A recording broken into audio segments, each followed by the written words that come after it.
You can always hear the precise moment a million-dollar empire begins to decay from within. For me, that sound was the desperate whine of an overtaxed industrial cooling fan battling the suffocating humidity of a midsummer storm in East Texas.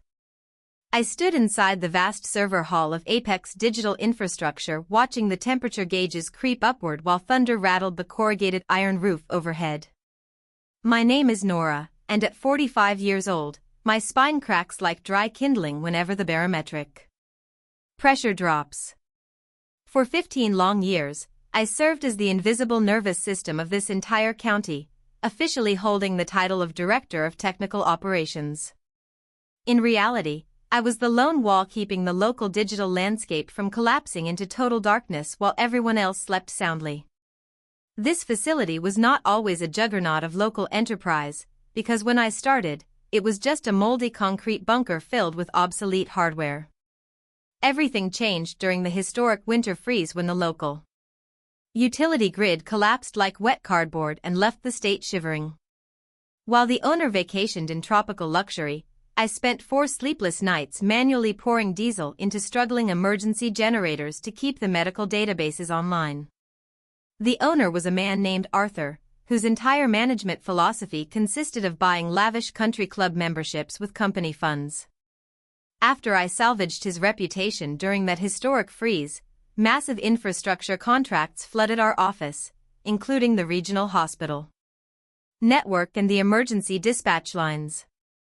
I knew every loose floor tile and every finicky coolant line in that building because I built its reliability with my own hands. The calm routine shattered on a humid morning when Arthur called an unexpected mandatory meeting for the entire core staff.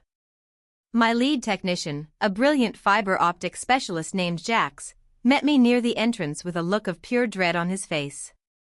He whispered that the boss had finally brought in his son, Vance, who had spent 6 years squandering tuition money on a generic business degree. We walked into the cold conference room where Arthur sat grinning broadly beside his golden boy. Vance was dressed in a pristine corporate fleece vest and looked like a walking embodiment of unearned confidence while scrolling through his phone.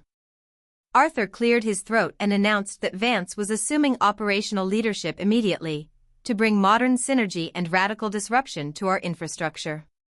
When I questioned this decision, Vance explained that my traditional utility mindset was outdated and needed to be replaced by cloud-native platform thinking. Arthur then handed me a thick human resources packet explaining that I was being reassigned to a lesser position called Senior Compliance Archivist. They wanted me to organize historical paperwork and record my deep technical knowledge so they could eventually discard me. A quiet rage solidified inside my chest as I realized 15 years of loyalty meant absolutely nothing to these men. Instead of shouting or causing a scene, I forced a polite smile and accepted the reassignment without another word. I knew something that neither of these executives understood. My state technical license was the only legal document permitting this facility to operate. My new office was a converted janitorial closet near the loading dock that smelled faintly of exhaust fumes and floor cleaner.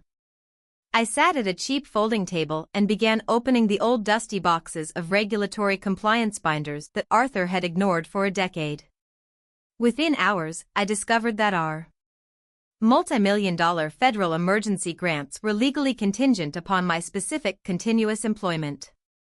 The legal language in the contracts was absolute, because the major hospital network retained the right to immediate termination if a certified master operator departed. Every major client had signed on because the name Nora was listed as the sole guarantor of operational safety.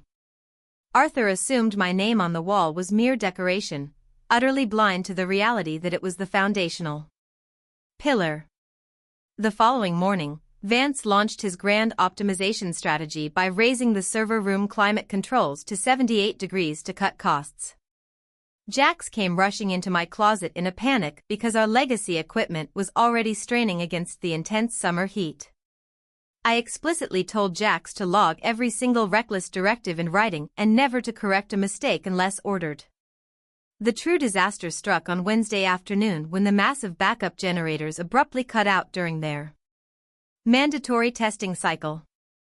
Vance had walked out to the yard and triggered the manual emergency stop because the noise disrupted an investor conference call.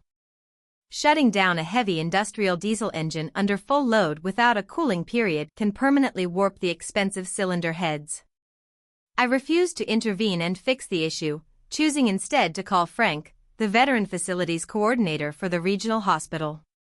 I casually informed Frank that I was no longer overseeing the critical life safety networks and that all future system warnings would route to Vance.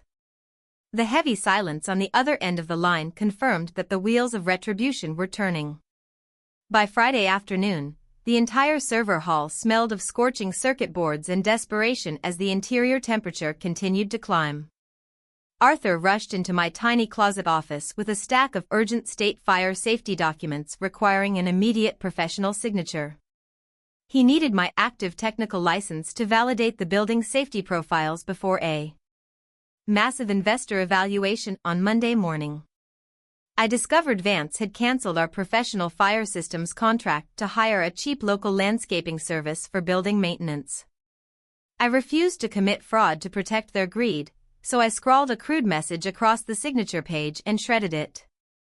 Then I sent an official notice to the state fire marshal clarifying that I no longer maintained operational oversight. Early Sunday morning, I met Frank at a secluded roadside diner, where he introduced me to an executive named Victoria. Victoria managed a massive rival infrastructure fund that was currently completing a state-of-the-art facility down the highway. They needed an experienced operational leader who understood the quirks of the local power grid, and offered me full autonomy. Monday morning arrived with a conference room full of wealthy venture capitalists reviewing the optimistic slides presented by Vance. The presentation collapsed when an investor noted that the server room temperatures were high enough to void the hardware warranties. Before Vance could invent an excuse, the state fire marshal entered the room alongside legal officers to shut down the building. Arthur screamed at me to fix the situation, but I calmly explained that my administrative job description prevented me from interfering. I dropped the complete paper trail documenting every single act of executive negligence onto the mahogany table for the investors to read. Jackson Chloe from accounting immediately resigned on the spot to follow me to the new organization. The fire marshal cut the main breakers, plunging Arthur's entire fraudulent empire into absolute silence and digital death. My new position secured a higher income, but the true victory emerged when Victoria transferred my ailing mother to a premier care facility. The financial burden that had kept me trapped in that toxic environment for over a decade dissolved in an instant. 3 months have passed, and the old concrete bunker has been converted into a temporary seasonal costume shop. Arthur filed for total bankruptcy, while Vance attempts to forge a fictional career as an online corporate optimization guru. I learned that you should never let a bad manager mistake your quiet dedication for a lack of options.